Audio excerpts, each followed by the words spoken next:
Polytechnic first semester 2025 के students के लिए हम अप्लाइड फिजिक्स के कुछ ऐसे इंपॉर्टेंट क्वेश्चन बता रहे हैं जिनको बिना तैयार किए अगर आप जाते हैं तो कहीं ना कहीं आप दिक्कत में हैं।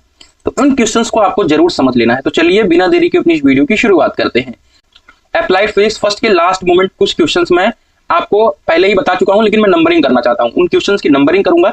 नंबरिंग करने का मतलब क्या है मेरे प्यारे साथियों, कि इन क्वेश्चंस को बिना पढ़े आप मत जाइएगा, ठीक है। चलिए, तो जो सबसे पहला हमारा नंबरिंग है वो है इस क्वेश्चन को, लीनियर आप सभी का expansion, surface expansion, cubical expansion, कहने का मतलब है आयतन, रेखीय और क्षेत्रीय प्रसार गुणांक जो है उनको आपको डिफिनीशन वाइज, ठीक है, डेफिनेशन वाइज, और जो सबसे ज्यादा इंपॉर्टेंट है वो है रिलेशन, ठीक है, रिलेशन प्रूफ करना, ठीक है। 5 मार्क्स में आता है, किसमें? 5 मार्क्स में।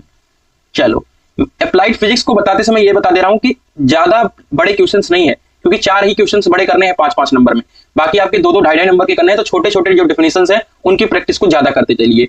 जैसे ये मोड्स ऑफ हीट ट्रांसफर है, जब से पेपर नहीं हो रहा है ना तब से ये क्वेश्चन पूछा नहीं गया, तो पूरी उम्मीद है कि मोड्स ऑफ हीट ट्रांसफर पूछा जाएगा। और इससे इजी पूरे फिजिक्स में कुछ टॉपिक हो भी नहीं सकता, चालन, संवहन, विकिरण, जो कि आप बचपन से पढ़ते आ रहे हो, ठीक है भैया।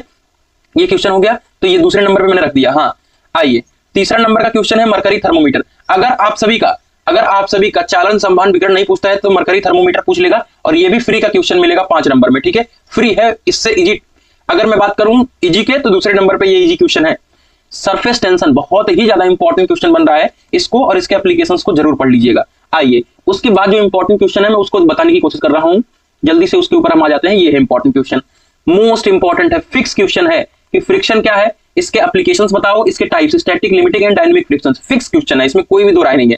उसके बाद जो फिक्स क्वेश्चन है वो है कि आपका conservation of mechanical energy from freely falling bodies, यानी स्वतंत्र रूप से गिरते हुए पिंड की कुल यांत्रिक ऊर्जा को बताना है। ये भी बहुत इंपॉर्टेंट क्वेश्चन बनेगा, क्योंकि ये भी पूछा नहीं गया है, ठीक है। अब आता है ट्रायंगल एंड पैरेललोग्राम लॉ। देखो, अगले सेमेस्टर मैकेनिक्स में भी ये चीज पढ़ना है आपको, और यहां पर भी पढ़ना है, ठीक है। तो इसको बिना पढ़े मत जाइएगा, काफी इंपॉर्टेंट क्वेश्चन है। और ये डेरिवेशन जो आप सभी की स्क्रीन पे दिख रहा है, ठीक है, ग्रेविटेशनल फोर्स और उसका वेरिएशन, ठीक है, डेप्थ में और हाइट में, भाई मोस्ट इंपॉर्टेंट है, 5 मार्क्स में फिक्स क्वेश्चन है, पूछा ही जाता है, ठीक है भैया। आइए अगला क्वेश्चन, स्टोक्स का लॉ और इसका इफेक्ट देख लीजिएगा। चलिए, डेरिवेशन, ये दो मार्क्स का फिक्स डेरिवेशन है, A इक्वल आर अल्फा और B इक्वल आर ओमेगा, ठीक है भाई। इन दोनों को जरूर आप पढ़ लीजिएगा, और इसमें अल्फा और ओमेगा अलग से डिफाइन करने के लिए भी 2-2 नंबर में पूछा जाएगा, ये भी बात का ध्यान रखें। ये भी फिक्स क्वेश्चन है, वर्क एनर्जी थ्योरम का 2 मार्क्स का फिक्स क्वेश्चन है, इसको भी बिना पढ़े मत जाइएगा, ठीक है मेरे प्यारे साथी। सब नोट्स के अंदर एक चीज डेफिनेशंस वगैरह बहुत इजी वे में लिख के दिया है, ठीक है हमने, तो उसको जरूर देख लीजिएगा। संपर्क कोण का डेफिनेशन 2 मार्क्स में फिक्स क्वेश्चन है। Parallel axis theorem, perpendicular axis theorem, कोई एक है, 2 मार्क्स में आएगा, फिक्स क्वेश्चन है, इसमें कोई दो राय नहीं है, सिर्फ आपको स्टेटमेंट याद करना है बस, ठीक है भैया। तो इतने क्वेश्चंस फिजिक्स फर्स्ट के हैं जो मैंने आप सभी के साथ शेयर किए, ठीक है भैया। कंटिन्यूटी इक्वेशन बच गया था, कंटिन्यूटी इक्वेशन को भी देख लीजिएगा। तो कैसी रही वीडियो, कमेंट करके बताइएगा। मिलते हैं एक नई वीडियो के साथ, तब तक के लिए bye bye, tata, take care, love you all.